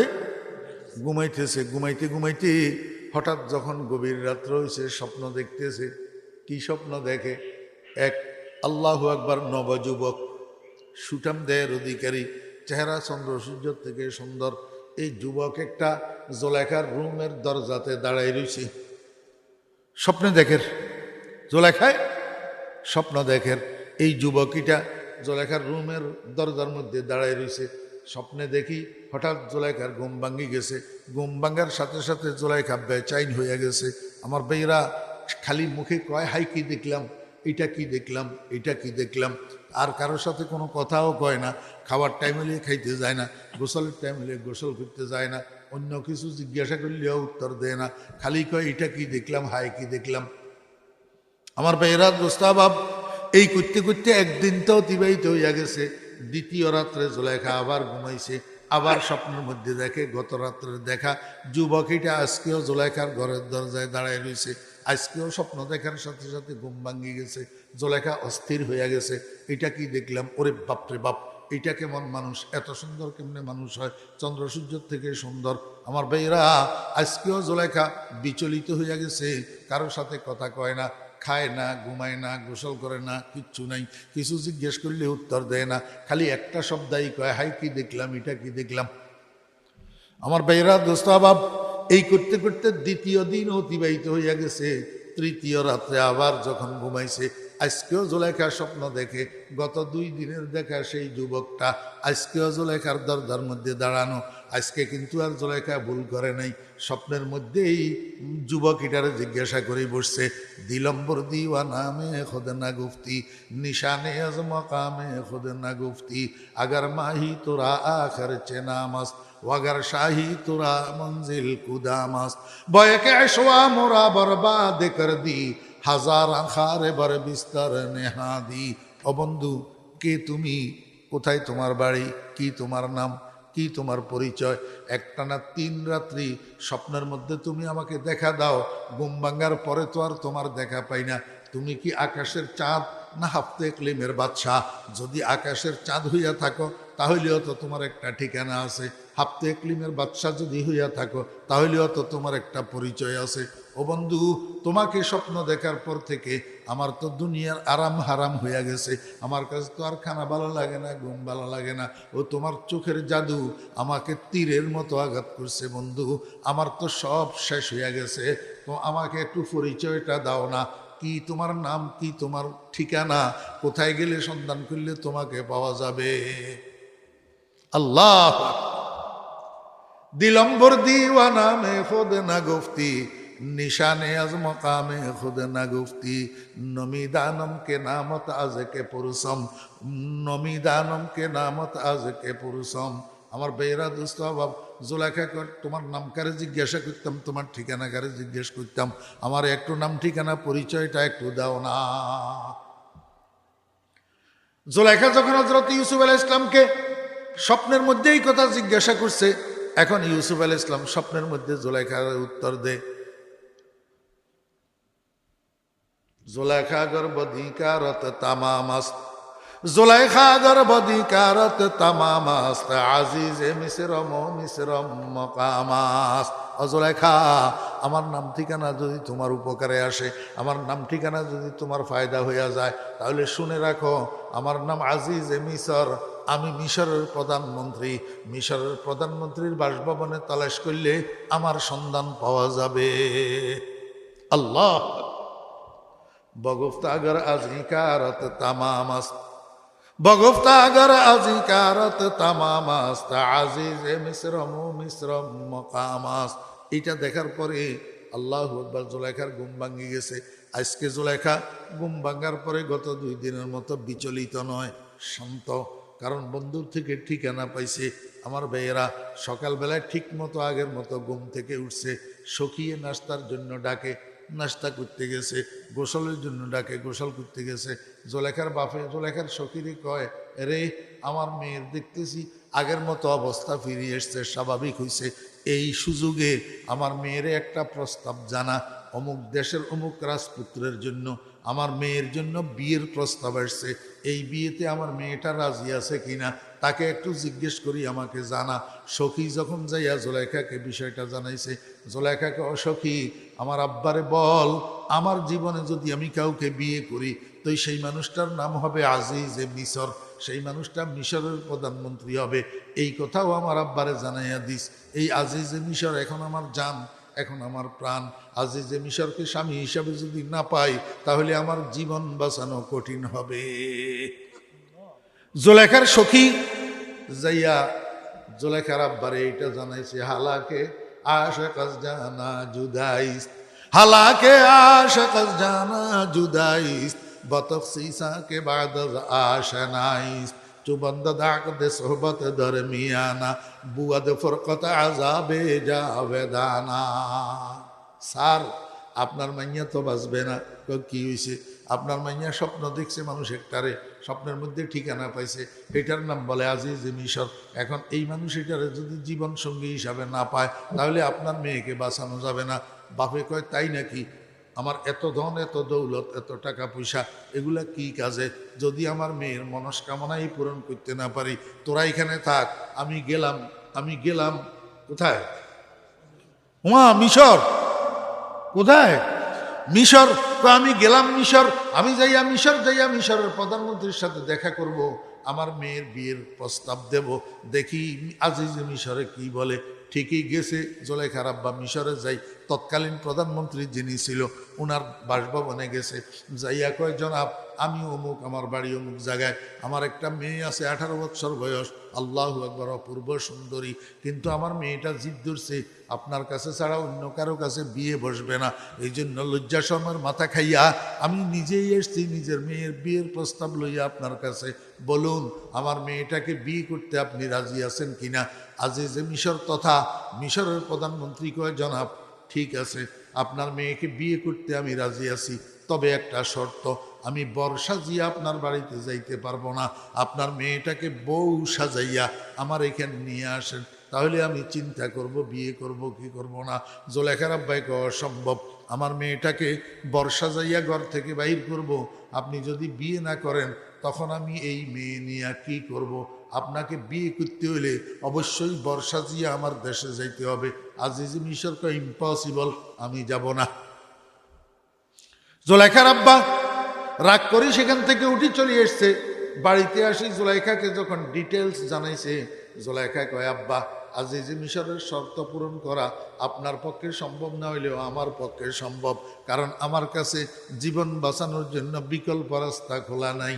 নাদার আশেক বেদিল কানাত ফজায়াদ হেরসে ওয়াইসাত বসাত দুদম নবুয়ত বয়ক মতলু বশারাম বহার দমদর তলব বরতর নেহদগাম কামানে আশেক হর যা আফগনদ তীর সফরদারি নাবাসদ কার তদবীর। জুলেখা কয়, আব্বা দ্বিতীয় কোনো তদবির চলবে না, আপনি না গেলেও আমি কিন্তু যাব। জুলেখার আব্বা নিরুপায় হইয়া কয়, আচ্ছা ঠিক আছে বাবা, তুমি যদি যাইতে চাও তুমি সাজগুজ করি বিয়ের সাজে সজ্জিত হইয়া তোমার সখীরের সাথে লইয়া মিশর চলে যাও, তবে আমি যাব না। যেই কথা সেই কাজ। জুলেখা সাজগুজ করি আল্লাহর রহমতে বউ সাজি যাইয়া উঠছে মিশর, আজিজ মিশরের রাজপ্রাসাদের গেইটে। যখন গেইটে গেছে দেখা যাইতেছে ওই আজিজ মিশরের বাসভবনের সামনে একটা লোক দাঁড়ানো আছে। এখন পোশাক তো সরকারি ইউনিফর্মের দ্বারা বোঝা যায় এই মানুষটা আজিজ মিশরের প্রধানমন্ত্রী, কোনো সন্দেহ নাই। কিন্তু জুলেখার স্বপ্নে যেই চেহারা দেখছে ওই চেহারার সাথে এইটার মিল নাই। এটার কি নাই? মিল নাই। জুলেখা কয়, সখী বরবাদ হইয়া গেছে, আমি তো ধ্বংস হইয়া গেছি। কয়, কি হয়েছে? কয়, আজিজ মিশর তো পাইলাম, কিন্তু স্বপ্ন দেখা বন্ধু তো পাইলাম না।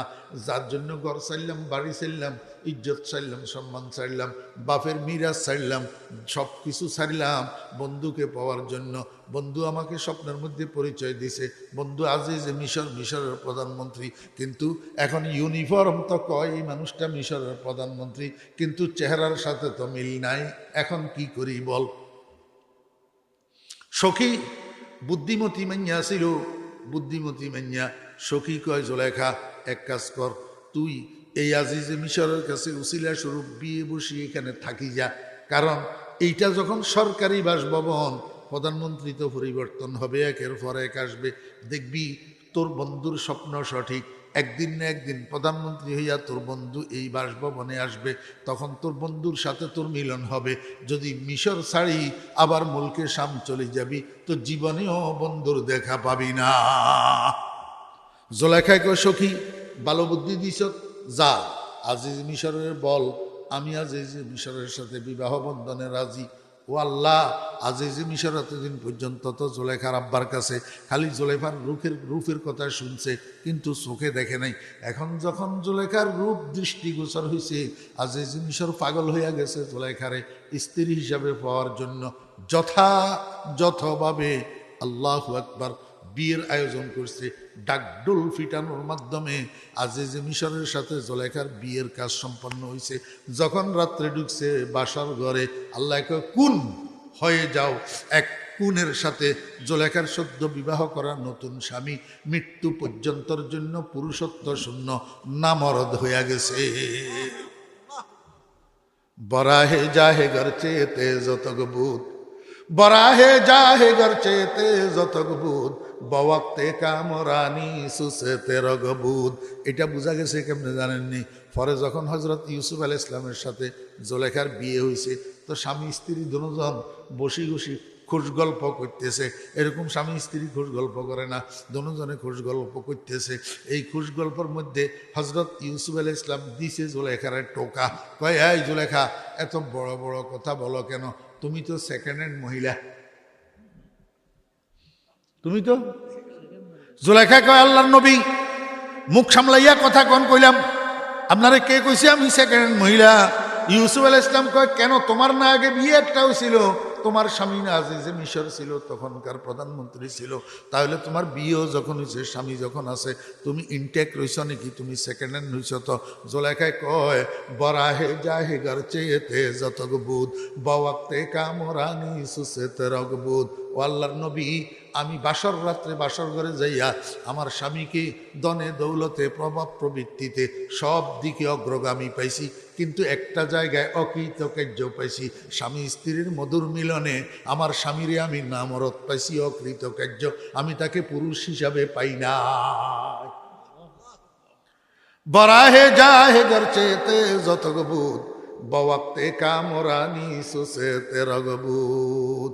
ও বেয়েরা, আল্লাহ পাকের এক কোণের সাথে স্বামী আজিজে মিশর মৃত্যু পর্যন্তর জন্য নামরদ হইয়া গেছে।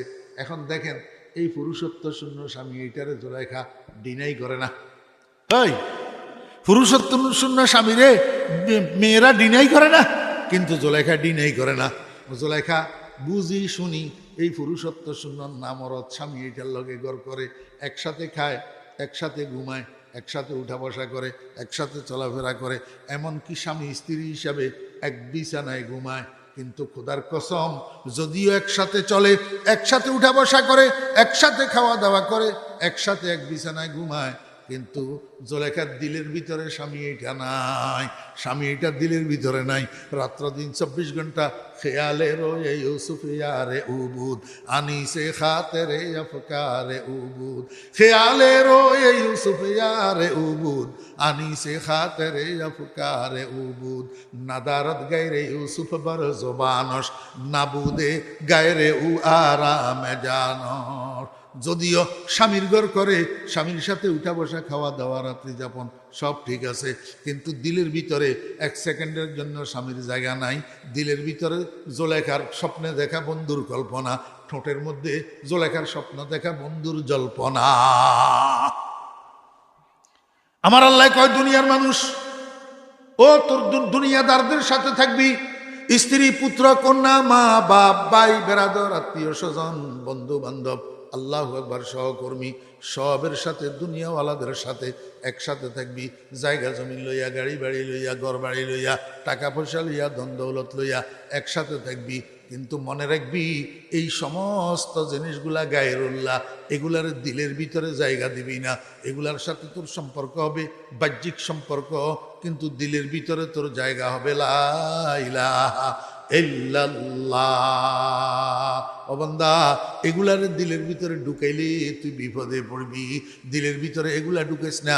জোলাইখার ঘটনা থেকে শিক্ষা গ্রহণ কর। জোলাইখা যেরকম চলে স্বামীর সাথে, ঘুমায় স্বামীর সাথে, খায় স্বামীর সাথে, উঠা বসা করে স্বামীর সাথে, কিন্তু দিলের ভিতরে ইউসুফ। তোরাও এরকম থাকবি দুনিয়াওয়ালাদের সাথে, কিন্তু দিলের ভিতরে আল্লাহ। ও বুঝছেন না, বুঝেন নাই? এইটাই ফিনিশিং, এর দূর, এই ইঞ্জিন পর্যন্ত, এই পর্যন্ত আইন বেল্লাই আপনার ঘরে আমি ধরে রেখেছি। এই একটা কথা বুঝে বেল্লাই, সেটা কি? আল্লাহু আকবার। দুনিয়ার সাথে সম্পর্ক থাকবে, বউয়ের সাথে, ছেলের সাথে, মেয়ের সাথে, মা বাপের সাথে, ভাই বেরাদরের সাথে, এক কথায় যত গায়রুল্লাহ আছে, সমস্ত গায়রুল্লাহ, জায়গা জমিন, গাড়ি বাড়ি, পথ পদবি, আল্লাহু আকবার, ক্ষমতা আছে, আর যত কিছু আছে, সব কিছুর সাথে আমার সম্পর্ক। এই বাইরের সম্পর্ক, চামড়ার সম্পর্ক, খবরদার দিলের ভিতরে বউ ঢুকাইও না, দিলের ভিতরে ছেলে মেয়ে ঢুকাইও না, দিলের ভিতরে বন্ধু বান্ধব ঢুকাইও না, দিলের ভিতরে জায়গা জমিন ঢুকাইও না। এগুলা ঢুকাইলে মরণের সময়, যে সময় অটো সিস্টেম চালু হইব, তো তোর মুখে তুই এই সময়, ও ভাবি রে, ভাবি রে, ও ভাবি, ও ভাবি, তুই ভাবি রে করতে করতে মরে যাবি। এই সময় লা ইলাহা ইল্লাল্লাহ তোর মুখের থেকে বাইর হবে না। দিলের ভিতরে আল্লাহ, দিলের ভিতরে কি? আমার ভাইয়েরা, দোস্ত আবাব, এখন দিলের ভিতরে আল্লাহরে কেমনে ঢুকাবেন, কেমনে বসাবেন? হযরত নানুপুরি হুজুর রাহমাতুল্লাহ আলাইহি বলতে আমি শুনছি, ও দুনিয়ার মানুষেরা, টিনের ঘরের উপরে যখন বৃষ্টির ফোঁটা পড়ে, এই টিনের ঘরের চাল বাইয়া পানি এইগুলা যে নিচে পড়ে, নিচে যদি একটা পাথর থাকে, বারবার পানির ফোঁটা টপ টপ টপ টপ পড়তে পড়তে পড়তে পড়তে এটার ধাক্কায় পাথরের মধ্যে একটা ছোট্ট গর্ত হইয়া যায়। একটা কি হয়ে যায়? গর্ত হইয়া যায়। ও দুনিয়ার মানুষেরা, উঠকে বৈঠকে, চলায় ফেরায়, সকাল বিকাল, বড় রাত্রে, আমার ভাইয়েরা, আল্লাহ আল্লাহ আল্লাহ আল্লাহ আল্লাহ আল্লাহ আল্লাহ আল্লাহ আল্লাহ আল্লাহ আল্লাহ আল্লাহ আল্লাহ আল্লাহ আল্লাহ আল্লাহ আল্লাহ। হযরত নানুপুরি হুজুর রাহমাতুল্লাহ আলাইহি নানুপুরের মসজিদে যারা ইতিকাফ করার জন্য যাইতেন, তাদেরকে ওজিফা দিতেন 24 ঘন্টায় 24,000 ইসমে জাত। 24 ঘন্টায় 24,000 ইসমে জাত। আমি একদিন জিজ্ঞাসা করলাম, বাজি এত বেশি 24 ঘন্টায় 24,000 ইসমে জাত কিনলেই? হুজুরে আমার কয়, বেটা 24 ঘন্টার ভিতরে একটা মানুষের 24,000 নিঃশ্বাস নেয়, 24,000 নিঃশ্বাস নেয়। প্রতি নিঃশ্বাসে একবার আল্লাহ, প্রতি নিঃশ্বাসে একবার আল্লাহ, পাশে দাঁড়ান পাশে আয় আহলে খেরত তা তোরা ই কাফেলা মঞ্জিল বরদ। একটা নিঃশ্বাসে যেন বাদ না যায়, এটার দ্বারায় কি লাভ হবে? প্রতি নিঃশ্বাসে তোর আল্লাহ পাকের জাতি নাম যদি জারি হয়, তো এটার ধাক্কায় তোর কলবের ভিতরে আল্লাহ নামের নকশা হইয়া যাবে। আল্লাহ নামের নকশা যখন হইয়া যাবে, মরণের সময় আল্লাহকে আর তুই ভুলবি না। তোর মুখ থেকে বাইর হবে লা ইলাহা ইল্লাল্লাহ, তোর মুখ থেকে বাইর হবে আল্লাহুম্মার রফিক আল আলা। আল্লাহু আকবার। এই জন্য দুনিয়া করো, কিন্তু দুনিয়ার দিলের ভিতর ঢুকাইও না। দিলের ভিতর ঢুকাইবে আল্লাহ। सूरते नक्शे इलाही खुद तुई, सूरते नक्शे इलाही खुद तुई, आरिफे आशिया कमाही खुद तुई। अल्लाह पाक আমাদেরকে তৌফিক দান করেন। ওয়া আখিরু দাওয়ানা আনিল হামদুলিল্লাহি রাব্বিল আলামিন ওয়া সাল্লাল্লাহু তাআলা আলা খাইরি খালকিহি মুহাম্মাদিন ওয়া আলিহি ওয়া সাহবিহি আজমাইন। আপনারা জিমদরি বসে রয়েছেন, আমি দেখতেছি।